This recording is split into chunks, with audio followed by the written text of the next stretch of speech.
Okay, so yours will look a little different than mine because I already have a set font.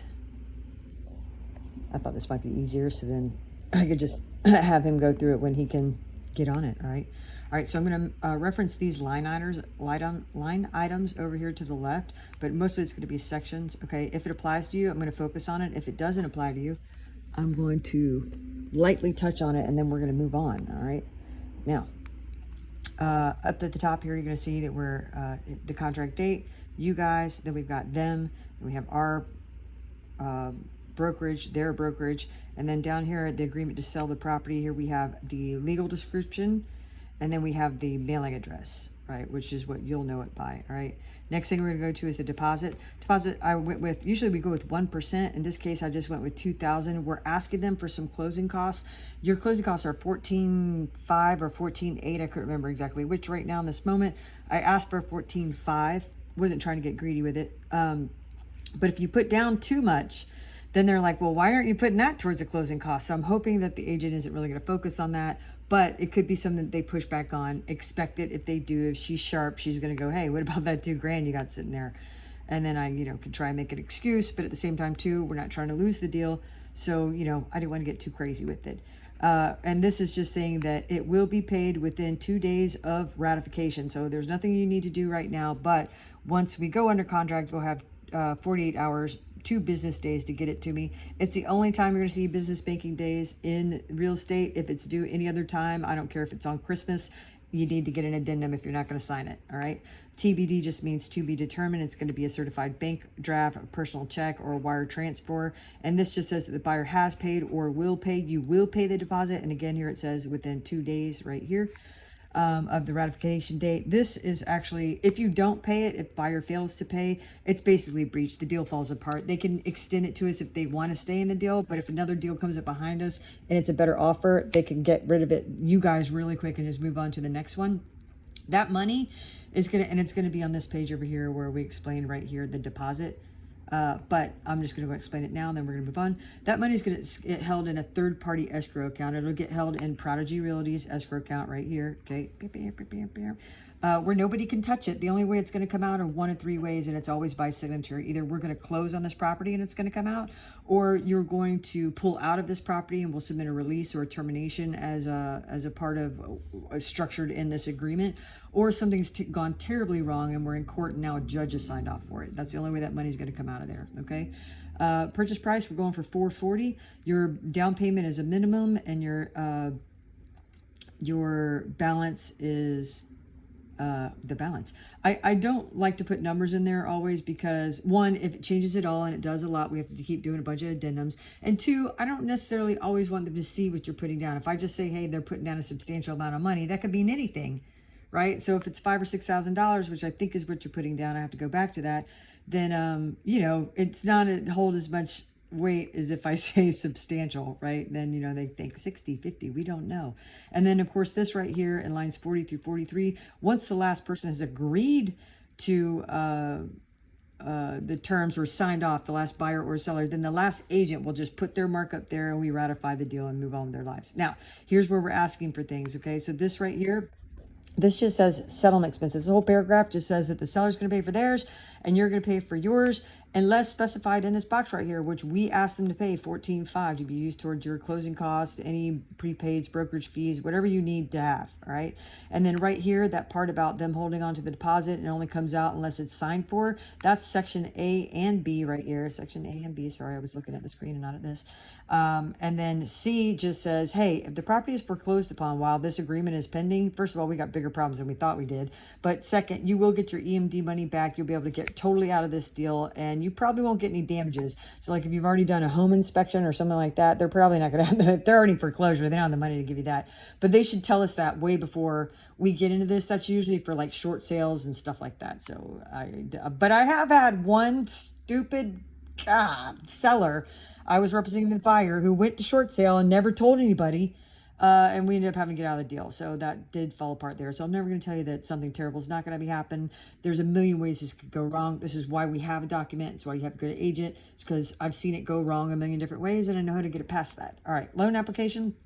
This is just saying you got 7 days to get it done. Now, you've already done it, all right? So we already have a pre-approval, but in that 7 days, if Sherry says, hey, I need something in order to get this done, you got to get it to her, because if you don't and they find out about it, it constitutes a breach. And again, they can pull out of the deal and go with another deal. Now, I've never seen anybody do that, but it's written in the contract. So they can do it, and I'm going to make sure that you understand that. All right.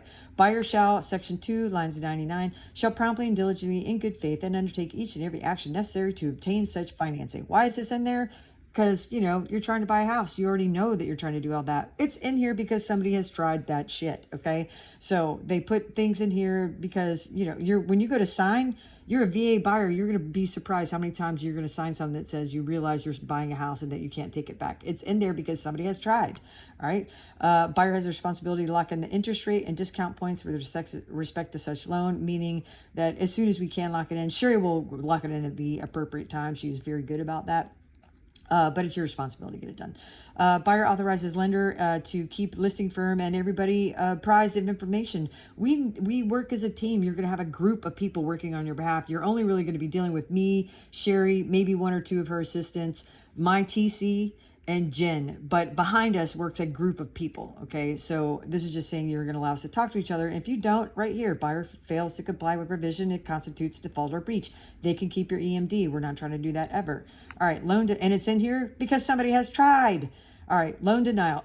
So if you go through the process of lending and you lose your job, I know you're in the military, but I'm using this as an example. If you lose your job, you had nothing to do with losing your job. You got laid off. Things happen sometimes. You're going to get denied the loan. You're going to get your EMD money back. You may have lost a little bit of inspection money, but you're going to get your EMD money back and no one's going to sue you. If you go in and, you know, piss on the CEO's desk and slap him in the face and they discharge you, that's your fault. If you go and buy a car and change the blueprint of your lending, that is your fault. So they will most definitely go after your EMD, and rightfully so. You just wasted their time. Intent to occupy, you do, and that's important for, well, the same reasons you're hearing about Letitia James getting in trouble. This is what she checked, does intend to occupy and then never moved into the place. That's because if it's your personal home, you're going to get a better interest rate. If it's not your personal home, you're not going to get a better interest rate. It's going to be probably about 1 to 2 points higher, and you're going to pay more. Okay. Representations, this is just saying unless otherwise specified, and this box right here on the next page, which we have nothing there, so you don't have to worry about that.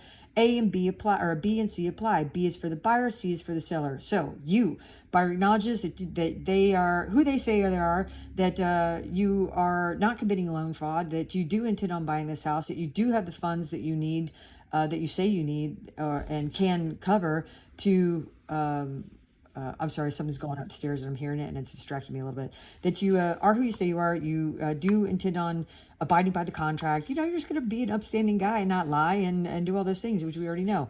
It's in here because somebody has tried, all right? They're relying on you to do what you're saying you're doing, just as you're relying on them. So this is where their section comes in. Seller represents that they own the property. They are able to sell it. It's going to be sold to you with a fair marketable title and, you know, no defects, no mechanics liens, nothing like that. And that they're also not committing fraud and they are who they say they are. So that is important. If there was an exception, we would write it in here. And then section D is just saying that the seller is saying that they're not a foreigner. They're not a foreigner. They're able to sell this property as a citizen. Good morning, Jeff. And that's that. All right, so next thing, it's not being served by an on-site septic, so we're going to go ahead and get past that. But section F, lines 179 through 187, and if we had anything added to extra, we would put it in this little box right here. This is saying that the seller, if they misrepresent any material facts, you have some options. What are material facts? I'm glad you asked. Let me tell you. Okay, so if the seller says, hey, this is the best house on the street, all right, well, we probably know it's probably not the best house on the street. It might be. That's subject to an opinion, right? So that would really kind of just be like whatever you thought it was. But if they go in and say, hey, the roof is 1 year old, and we go in and find out it's like ancient, you have some options. Okay, if we're in the middle of the deal, more than likely, I already found out, or we looked at it on the way in, and I was like, that's a dumpster fire, or it looks really good, right? So you know that it's probably got a little age on it, or it doesn't. And you can either move forward with the sale and just shake that off going, yeah, we knew it wasn't, dummy. I still want the house though, and you can move forward. You also could pump the brakes and get out of the deal based on that fact. Be like, hey, look, you misrepresented that. That's not true. And my whole purchase was based on that being in good working order, and we're going to pull out. If it's after the sale is completed and you find out, you can sue them. Those are your options. All right, we're going for an August 1st settlement date, and the reason why is because this is going to push your first payment out to October 1st. If we close July 31st, we would finish out the month, which is only that one day, and then go one whole month, because you have to have at least a 30-day calendar month, not just 30 days, a calendar month before the government will allow you to make a payment. That would push you, if you close July 31st, your first payment would be September 1st. But since we're doing that one teeny tiny little day, we're going to get to go all the way to October 1st. Now, although we're closing on August 1st, or we're aiming to close on August 1st if they ratify this deal, we do have 10 days built in, because like, remember what I was saying, there's a million ways this could go wrong. All right, well, usually if we're going for a 3-week window, sometimes it gets pushed. With us going with the nice comfortable window that we're going for right now, we're going to have some time to get this done. So I do anticipate us closing on time. But just understand, if you close a day before this, it's going to push your payment up 1 month. You'll be living in the house at that point, so at least you will get at least 1 month without a payment. But you know, if you can go 2, that's great. All right. Settlement date to be extended by 10 days. So this gives you a 10-day window built in for these 2 items.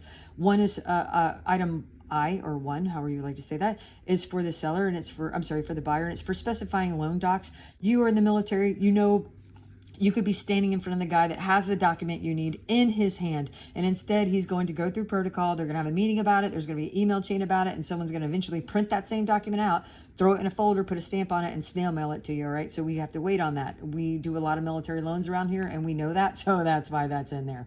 All right, 2 is for the seller, correcting title defects. You'd be surprised how long sometimes it takes to get a payoff. If they bought this house in, you know, 06 or 08, and the mortgage lender or the title insurance company or whoever owns the note now no longer exists, then they got to track those people down, and sometimes they don't always communicate well.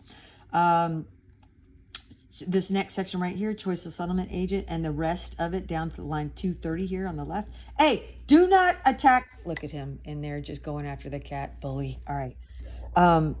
The choice of settlement agent, you can choose any settlement agent that you want. If you don't know who you're going to use, I'm going to choose for you, and it's all right. Alexa, don't be bossy. We're going to drink some water. Hold on 1 second.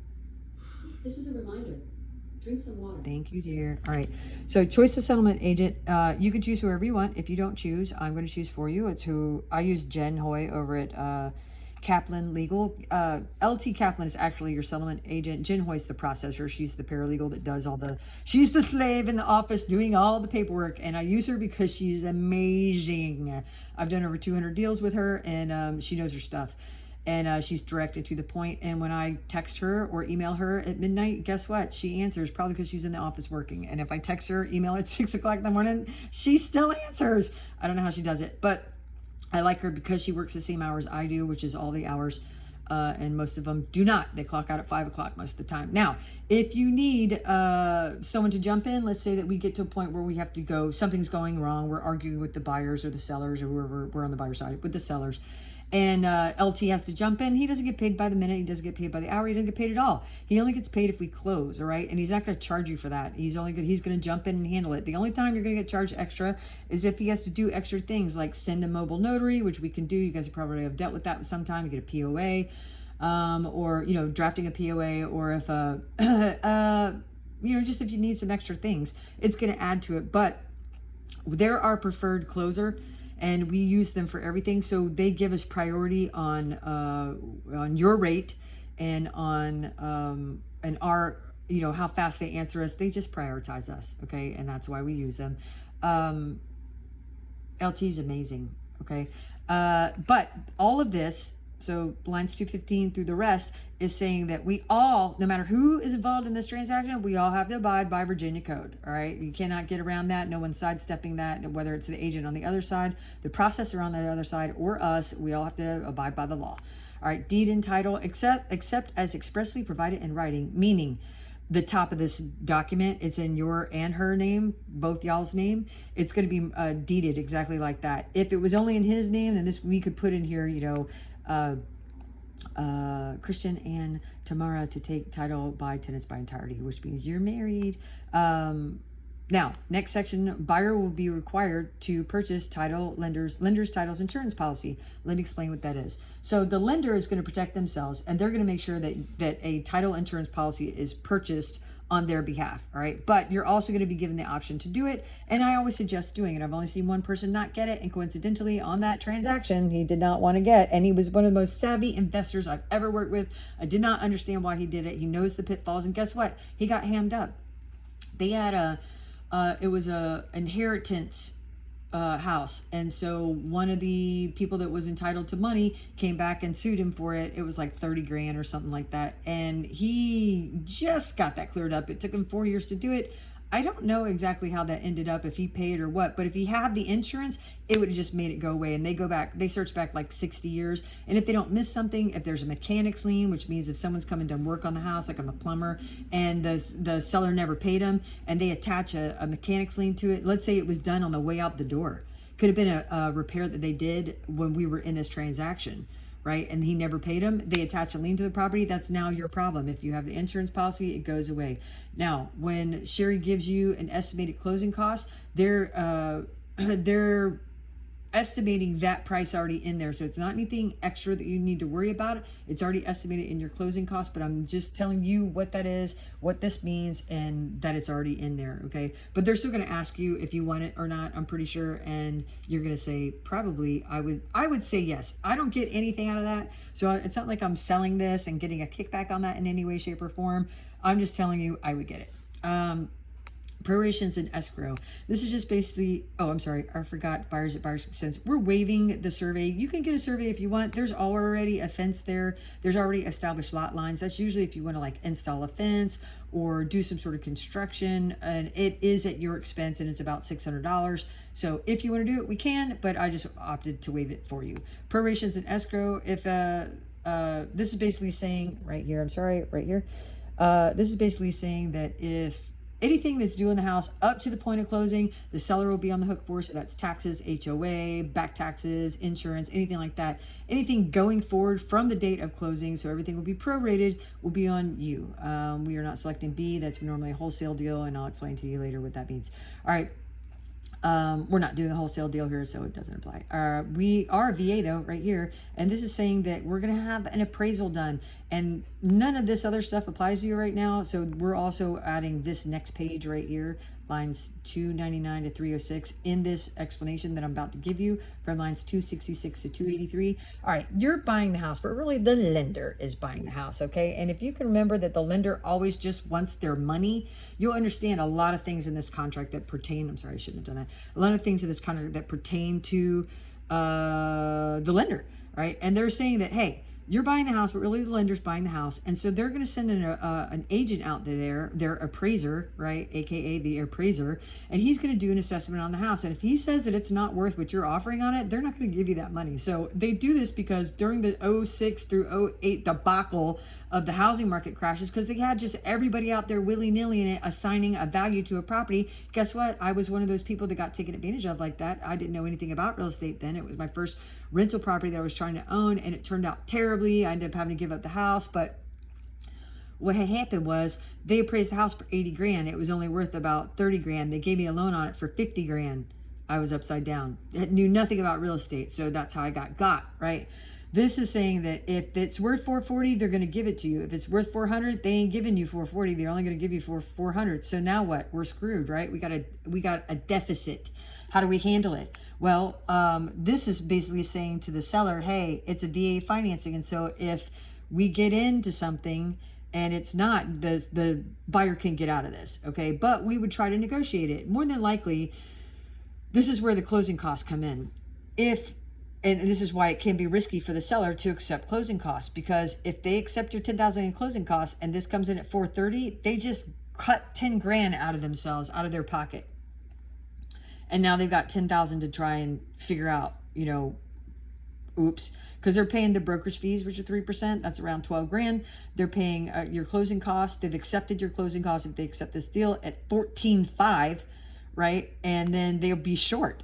That's a lot. They would have totally renegotiated this deal if they knew that they weren't going to get 440 for it. But that's why we pull comps. All right. A lot of agents don't do that. I never offer on anything without pulling comps, because just because they have it priced at that, right, doesn't mean it's worth that. My broker is guilty of that. Like anybody I've ever seen, I think it's priced at 400. She'll price it at 425. Just to see if she can get it. And sometimes she does, but sometimes she doesn't. And that's when we get into sticky situations. So the reason why I tell you this is so that you can understand where the seller's coming from if they deny the closing costs or anything like that. You know, it's just basically to educate you so that you understand all of this. That's my job, is to make you understand it. My hope is that by the time we get through this, that you can actually sell a house yourself. All right, the appraised value, the seller, you have 3 days after the receipt of the, this is something totally different. This is just saying that you're gonna have 3 days to review the receipt of the appraisal to go forward with it. But we have 3 days to order the appraisal after the PICRA is ordered, settled. The PICRA is when we have a PICA, it's a property inspection contingency addendum. That's what I was telling you, that you have a contingency. So like, even if you offered as is, we are not offering as is on this, you still have an inspection window. All right, which means that the contingency is that something has to happen in order for something else to happen. And in this case, we were saying that we would want an inspection in order for us to move forward with the sale of the property. And if we're not happy with the inspection, we have an opportunity to ask for repair work. All right, and then that's when we would negotiate a little bit more. That's when the real negotiating start, is the PICRA. So if we don't like what we see, or we cannot come to an agreement, a meeting of the minds, we can pull out. All right. After that is agreed upon, then we have 3 days to order the appraisal. All right, because everything's time content. We're working on a timeline, so the appraisals can take up to 2-3 weeks to get sometimes. So if they're really busy, it's especially this time of year, it could be an issue, and that could delay closing, and they could have to make another mortgage payment. So it's a deal. It's a thing. All right. With that, let's move on to the next thing. All right. If, let's say that it doesn't appraise, more than likely the seller would come down if you were paying your own closing costs. So at that point, that's when we would switch gears and be like, how much can you afford? And we would do it that way. Conventional financing doesn't apply to us. Cash doesn't either. Appraised value we just talked about. Property condition. If we were asking anything coming out the gate, like, hey, the carpets suck, we need a carpet allowance, this is where we would put it in. If we were buying it as is, this is also where we'd be putting it in. And this is just saying that, you know, we need it done in a workmanlike manner. Don't dally, don't drag your feet. We're trying to get closed. People have lives to lead. All right. 320, buyer has not physically inspected the property. You will see a no physical inspection, which is a sight unseen, basically saying that you can't pull out based on the idea that you didn't see the property. You knew that you didn't see it ahead of time. We did all this by visual inspection. But the cool thing is you do have a lot of outs in here, right? So we do have a property and a homeowners association, which we won't get those documents until after all this other stuff is done. So it kind of sucks that, yeah, you would be paying for an appraisal, which would be $500 to $700. And yes, you maybe did pay for a home inspection, which would be $500 to $600 or $400 to $600, right? But if you really didn't like the house, that would be your last window to get out, because you could deny based on the homeowners association docs, and we would go. Now, some agents are really smart. I'm a smart one. The minute we go under contract, I order them things. Now, the reason why we wait to order them is because they're on the cost of the seller, and they cost the seller anywhere between $400 and sometimes $1,000. You have homeowners and a condo association here, so it's going to be upward towards $1,000 for them, because each packet is about $400 to $500. $350 to $500, I would say. All right. And so, yeah, it can add up really quick, and they only last for like 60 to 90 days. So if they go under contract a few times, they could have to order a few times, and that could really start to add up. So they usually don't add or order it. But if they already have them, they could send them on day one, and that would be our 3-day time window. So that would jam up all this PICRA stuff. All right. But don't worry, I still have tricks.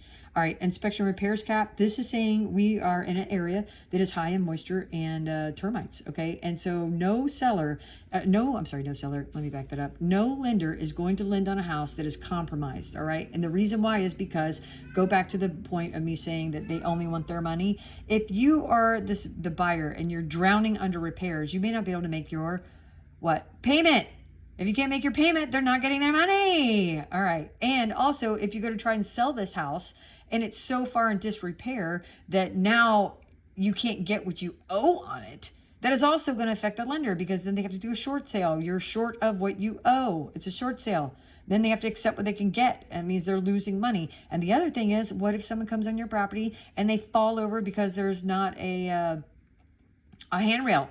Now you're getting sued. Now guess what? Can't afford to make the payment. And they're not getting their money. So they're going to come through and have their appraiser, when the appraiser comes through, and if he sees peeling paint, which allows water to come in and rot the structure, they're going to call it as a lender required repair. And that falls on the seller. All right. We're also going to get a termite and moisture inspection. If there's any active moisture, if there's anything that needs to be treated, if there's any active termite, if there's any damage from termite that causes the property to be unstructurally sound, they will require it to be repaired by the seller. And this is saying that there is a 1% cap on those repairs, saying a 1% to the purchase price. Purchase price is $440 question mark? Yeah, $440. So it would be $4,440 that they'd be on the hook for it. Now, it's actually kind of rare to see it go over that, but have I seen it go over that? Yes. I saw one time it went over 20 grand. We actually, what did we do? We freaked out. Yeah, but of course we went and got a bunch of people in there to give us estimates, and my guy came in at 10 grand and we were able to get it squared away. The seller wanted to sell, the buyer wanted to buy. As long as it was fixed, we were good with it. The lender was good with it. The seller took it on the chin. What is their options if they don't? All right, well, let me tell you what their options are. I'm glad you asked. If they don't, then we roll out of the deal, right? We can just roll out of the deal. The only thing you've lost is a little bit of inspection money and some time, but you'll get your EMD money back and you don't have to buy a shitty house. What happens to the seller? Well, now they have to disclose it in the next deal that there's issues. All right. They could have just gone ahead and got it fixed and then had all the repair work and the contractor paid out of proceeds at closing. And they would have never had to come out of pocket with it. Okay. But if they should choose to be a hardhead, and I'm never going to tell you the seller's not a hardhead. I've seen sellers do some dumb shit. They, let's say that they, no, I don't want it. We can get a better deal. And they pull out. Guess what? Now they got to disclose it to the next people. You think they're going to get the same deal? No, they are not. It's so rare to come in and see a better deal follow up behind that when they're like, oh, you mean there's bugs and termite damage and all this other stuff? I'm scared now. No. It's in their best interest to get it fixed and just get it paid, because now they got to put it back on the market. They're going to pay another mortgage payment. They still have to pay insurance on the house. It's still a liability every time someone walks into your house. So you could get sued and you may not get the same deal that you got. You just caused yourself more problems. You might as well just go ahead and suck it up, pay the extra $6,000. Besides, you know what? You should have took care of your house. Why weren't you getting the inspections every year, jerk? So yes. But again, I'm never going to pretend that the sellers are smart, because I have had a few roll out because of that, and we just moved on with our lives. And that's what happens. All right. So, and there's also time where like maybe they don't have the money. It could be $2,000. And if you still love the house and it's worth $2,000, you're getting a hell of a deal. Yeah, do it. I would do it. If it was $2,000 to get me the house that I wanted and I could stop looking and all this was going to be done and I could afford it, sure, I'd do it. We have 10 days to get them report. It's going to fall on the buyer's expense. It is not to exceed $125, which I have a guy, he charges $125. I love Nana. He was also a Class A contractor. He has a very good eye for things, and that's why I use him. Nana from Ghana. He's in 70s. He will retire in the next few years, and I will be very sad. Any treatment that is to be formed, the person issuing the report must do it. And so sometimes, if they want to negotiate it out with their guy, as long as I can see that it's all been done, I don't mind if their person does it. If it's cheaper, that's fine. But usually my guy comes in the cheapest, and they always come back and go, hey, your guy was like $2,000 cheaper than our guy. Yeah, I know. That's why I use him. And the repairs shall be corrected in a workmanlike manner at the seller's expense, subject to the cap. All standing water and damage identified in the reports part of the walkthrough inspection will be remedied. All right, drinking water, public, private. We're not cistern, so we're going to go past that. We're not septic. We're going to get past that. But we do have a walkthrough inspection moment in our life. All right, so yeah, we're going to get an inspection. Yeah, we did go see the house, but we do have an opportunity to go look at the house again prior to closing. For what? Well, to make sure that no new damage has been done and that the agreed upon repairs have been completed. If they haven't, that's a breach. All right. But do we want to breach a contract? Well, only if we were trying to get out of a dumpster fire house. If we were trying to stay in the house, we just want them to fix it. So we would, and I sell a lot of houses on the listing side. And yeah, I've been caught sometimes thinking the repair is done. They go in and find out we repaired something totally completely different. Take your vitamins. All right. I will take my vitamins, Alexa. Good Lord, woman. This is a She's a reminder. nag. Take your vitamins. Okay. All right. So, If we go in and find new damage, what do? Well, we could close and say that that it's going to survive we would write an addendum saying it's going to survive closing and they're still on the hook for it. What we would do in that case is normally hold money back in escrow, meaning they don't get paid all the money that they're supposed to get paid. That money stays there so that if they try something and don't get it repaired to our liking and our inspection and our whatever, you get to keep that money and we can get it done ourselves. All right. But I prefer it be done ahead of time, unless it's just something minor that I'm like, hey, it's okay. But I'll let you know. I'll be like, hey, no, we want to go ahead and postpone closing. Let's let them feel the pain of that. Maybe they need to make another payment or whatever, because I really want this done. And I've had that happen before too. I'm like, look, you guys they don't expect me to send another inspector back there. My husband / boyfriend, my boy Fresman, boy Fresman, I think is what I call him. He's a home inspector. And also Nana will go back in there at a heartbeat for me without cost. He will go back in and check that out for me because he loves me. I send him a lot of business. They don't expect me to do that. And I've caught people doing some shit. But you remember too, the agent is not getting in the crawl space. I don't go all the way in the crawl. I don't have the equipment for it, first of all, but agents are not going in. They're going based off what their contractor said. And if their contractor screwed them, or if their contractor even just made an honest mistake and it got missed, which does happen. People are not always intentionally trying to screw everybody over. Sometimes things just happen. We just get it fixed. All right. This is saying there are some other contingencies. Remember I said there would be that homeowners association and condo association thing. This is where this comes into play. You're going to see a separate addendum highlighting this, which I did not include in this. I'm sorry. Just now remembering I need to send that to you. So you're going to see that too coming in a second signing. This is just saying that we do have a contingency in place. We get to see the documents.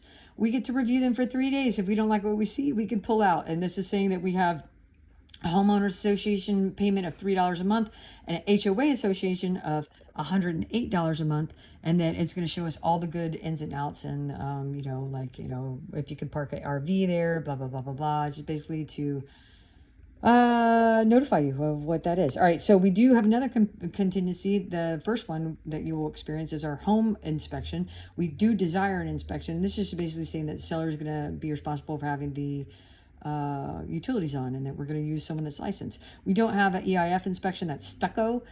We don't have lead. We were built after 1978. Yay. And if we had anything else, this is where we would do it. We don't have any other contingencies. We do have a separate addendum highlighting all of this, and I did put fireplace and chimney on there, and you'll see that here in a little bit. All right. Items to convey. Everything I saw in the listing or saw while I was there or was notified in the listing, I put in here.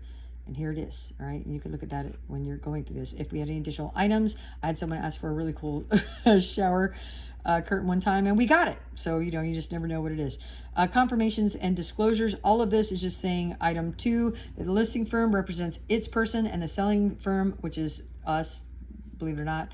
I'm the selling agent, even though it sounds weird like I would be the listing agent. But I'm the buyer's agent, which is also called the selling agent, and we represent you. If you were not being represented, if it was a for sale by owner, we would check one of these other ones. Now, air, noise, craft, accidental, potential disclosure. This is just saying that we have military aircraft and noise accidental potential zones here, and you are in a no potential crash zone and a negative 65 noise zone. Now, I do believe that this only applies to military installations.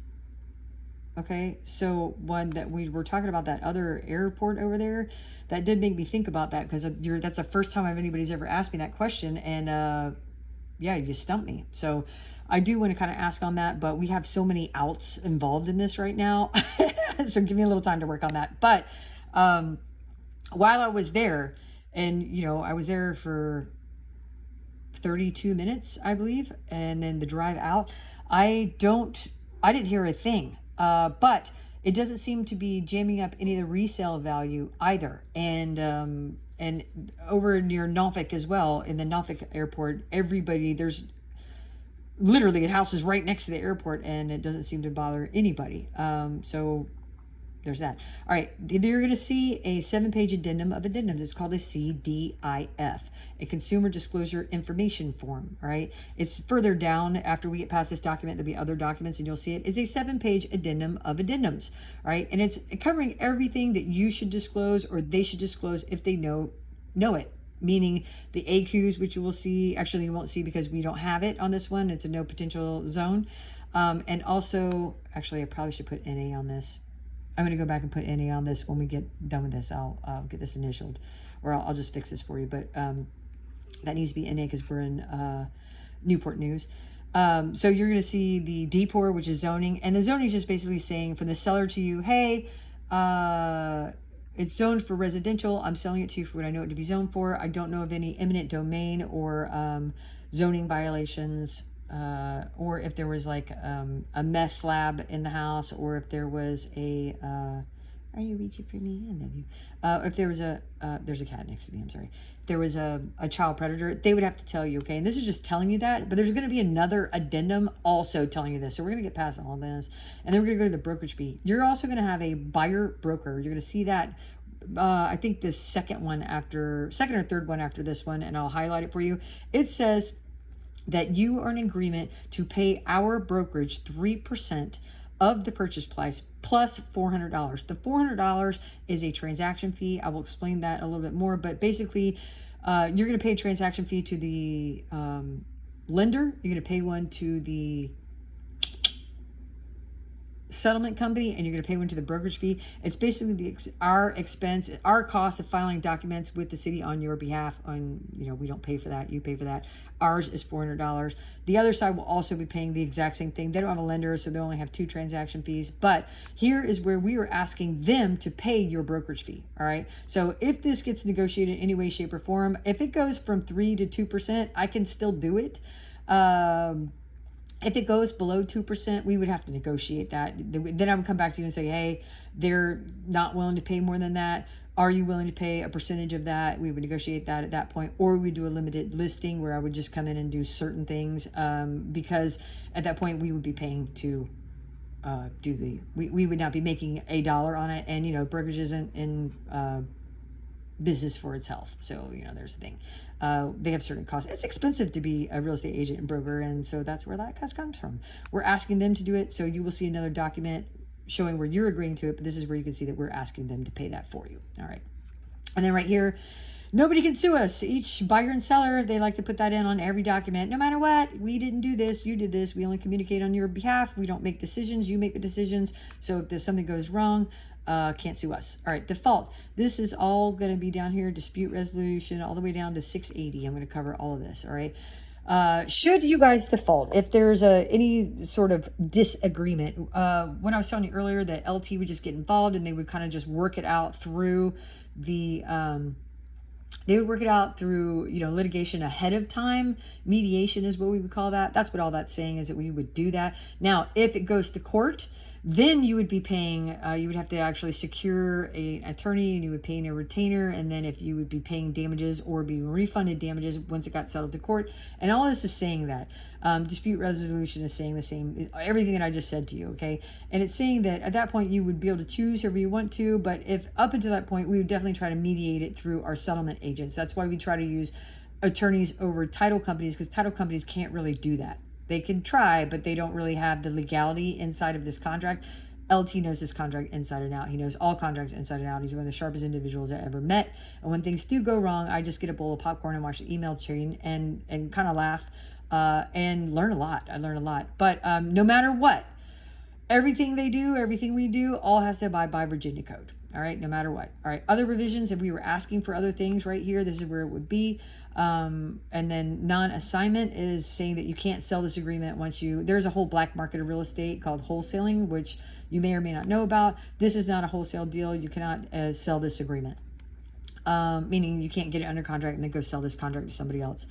Tax deferred exchange would just be if you were taking money from a an investment property and trying to put it into another property, not paying the taxes on the profit because you're not actually getting the profit out of it yet. You're going to throw it back into another property that's like or kind. And then at the end, when you finally do want to take it out and claim it as a profit, because it's not really profit yet if you're putting it back into another property, then you would pay taxes on it. Then there are some benefits to that, right? One is maybe this year you made a lot of money and it's not the best time to claim extra money because your tax threshold is going to be terrible. Or maybe you're going into retirement age and you're going to get more of the benefit of waiting until you retire to do it. All right. Notices right here, you're going to see a common theme throughout this contract: 3 days. Everything must be communicated within 3 days, because it's not nice to leave people hanging. This is their lives. Same thing with you. If they have a problem, they need to discuss it and disclose it to us within 3 days.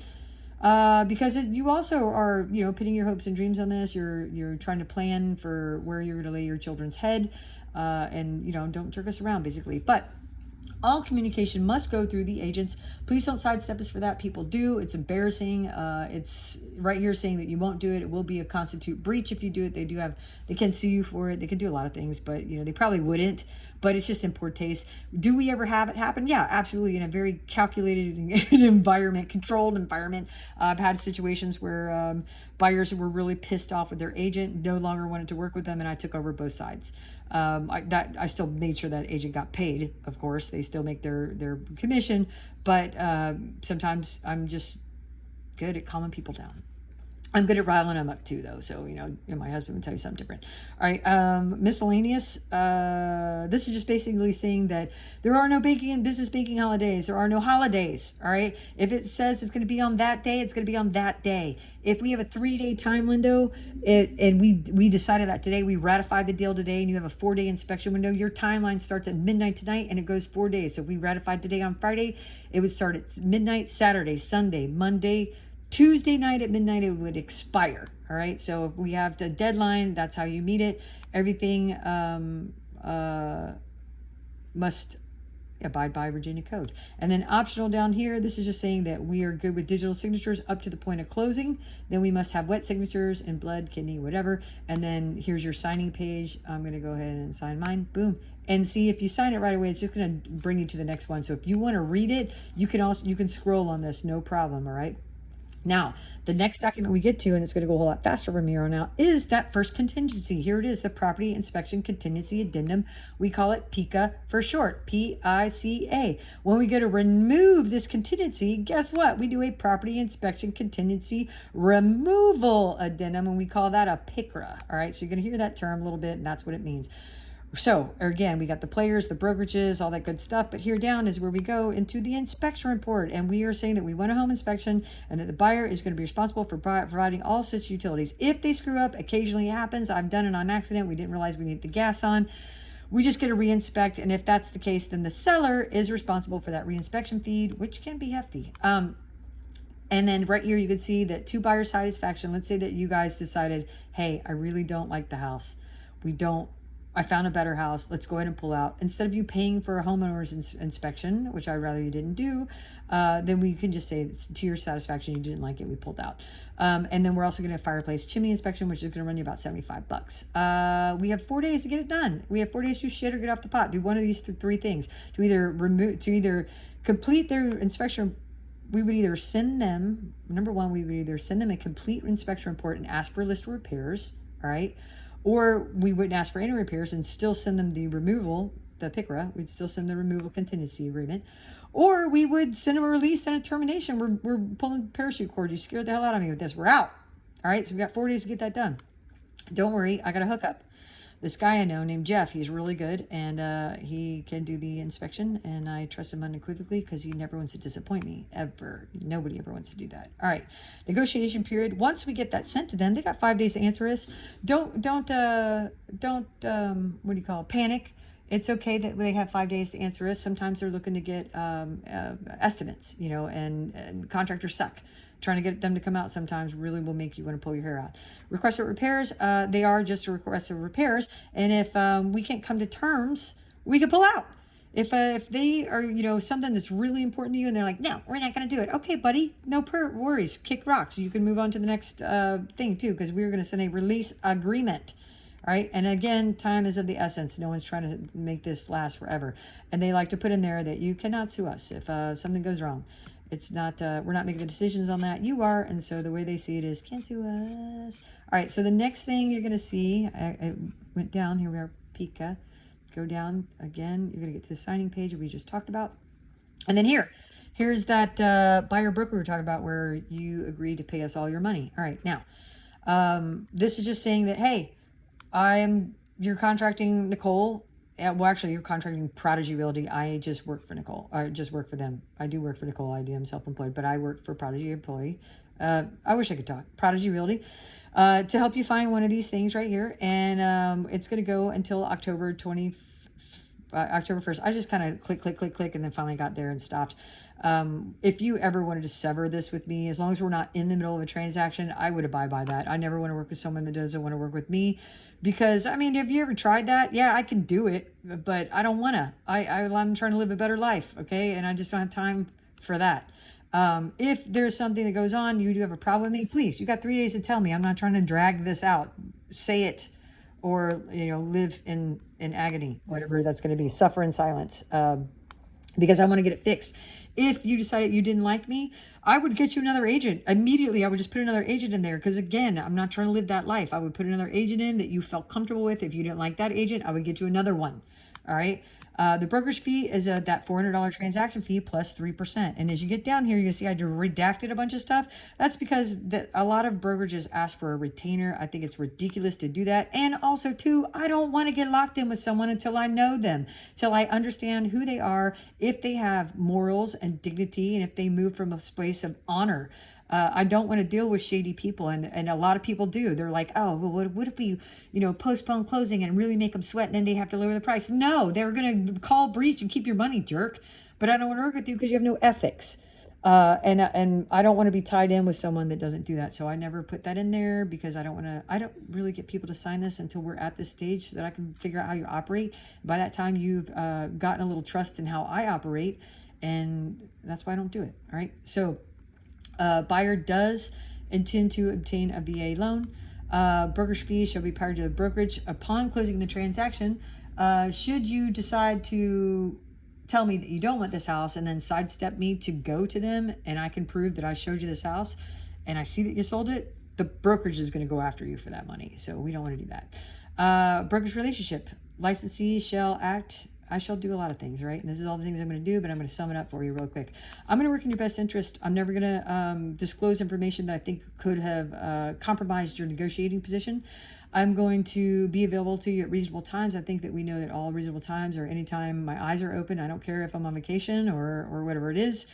I will be available to you, because you're spending almost $250,000, and I understand that. And plus, too, I'm just emotionally invested in this as you are, believe it or not. A lot of people don't believe that. They think that we're just in it for whatever handouts, but I'm doing a deal right now for free, because I really am concerned that these people don't buy a shitty house. They're actually living in the house as we speak as tenants, and I do believe that the landlord is trying to take advantage of them, and it bothers me. So yeah, I'm going to help them out. But no matter what I'm doing, I'm going to abide by Virginia code. I'm going to move from a space of dignity and honor. I'm going to exercise ordinary care, and I'm just going to fight hard for you, basically. It's a challenge for me to do the best for you that I can. I love when we get to closing and I sit there and listen to the attorney be like, and she got you closing costs, and she got you this. Yeah, preach, king, preach, right? Because I like hearing it.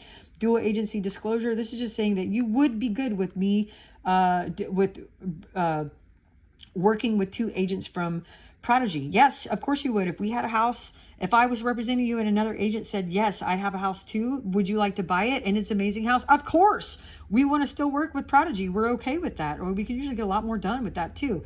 It also says that you might be okay with me dual representing you. If you got to the point where you said that you weren't, of course, I'm not going to hold you to that shit. If it makes you uncomfortable in this situation, then I would just say, hey, like if I had a house for sale that you liked and you wanted it and you still wanted me to represent you and them, technically, once we signed the agreement, I can't negotiate anymore. I'm really just an over-glorified messenger. So how do I get around that? I do get around that. I do all the negotiating before we go under contract. That's how I handle it. So we would do all the negotiating. I can actually disclose things to both you and them with your permissions, and then we would sign it, and then at that point we would go forward. Buyer's duties. Don't screw up. Do what you say you're going to do. Don't commit loan fraud.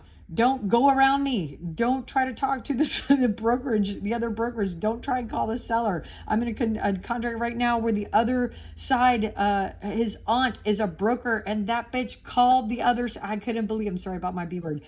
I couldn't believe it. I was like, you know better, and you did it anyways. And luckily, it already said something to the listing agent, so she knew who it was when they called, and she did not give away anything that could have compromised her as well. You could get her in trouble. What are you doing? But she did it. All right, miscellaneous. This all says the same thing about those timelines, about midnight and business banking days and all that. And then wire fraud alert. If we send you something that says, hey, you could wire it here, do me a favor, just go ahead and call me back if you want. Read back the numbers to me, and I'll read them back to you just to make sure that they're right. When you go to wire something, hand them that sheet. If they screw up a number, it's on them. You handed them the sheet. If you read it off to them, then that leaves just make sure you read it off 3 or 4 times, all right? Because it leaves a opportunity for error, and once it's gone, it can't be retrieved. All right, and then this just says, we're good for digital signatures, can't sue us. They like to tell you that a lot. All right, so I'm going to sign that. It's going to pop through to the next one, which is going to be the no physical inspect, sight unseen. This is you saying, hey, I can't pull out based on the idea that I wasn't there to see it in person. All right, sign that. And the next thing is going to be that 7-page addendum of addendums. When you were tired one night and you can't sleep, start this. Read this. This is just saying agency disclosure, which I just told you about, audio video recording. If there's a homeowners association, condominium resale, you're entitled to all these documents to review if they have them, if they know about them. All right. So if there's no lead, you're not going to get it. If they don't know about a mechanics lien, you're not going to get it. If they don't know about parking permit, you're not going to get it. All right. Same thing if you know that you need to sell a house in order to buy a house, you have to tell them or you're going to get in trouble. They could sue you, basically. So sign that. Oh, I'm done. The next thing you're going to see is a DPOR, all right? And the DPOR should be it'll say DPOR at the top. Let me get out of this real quick. And that's just basically the seller telling you that, hey, they're selling it for residential. It's zoned for residential. That's what they know it to be zoned for. And if there are any pending zoning violations, they don't know about it. They don't know anything. Oh, it's a listing. Sorry, I'm doing a listing right now.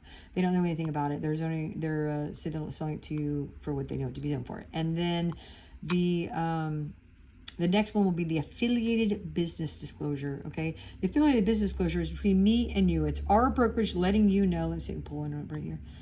Letting you know that we work with people, we partner with people. Who do we partner with? Who's the first one you met? You met Sherry Reed. We partner with her. So being a real estate agent is expensive. And I think our brokerage pays around $30,000 a month for our leads. So every time someone hits Zillow and they get a call in, that's expensive. So we partner with Sherry and we pay for leads, right? We didn't acquire you that way, but that's just letting you know that we work with people. We also work with the title people, which is we do work with Prosper, but actually work with Kaplan.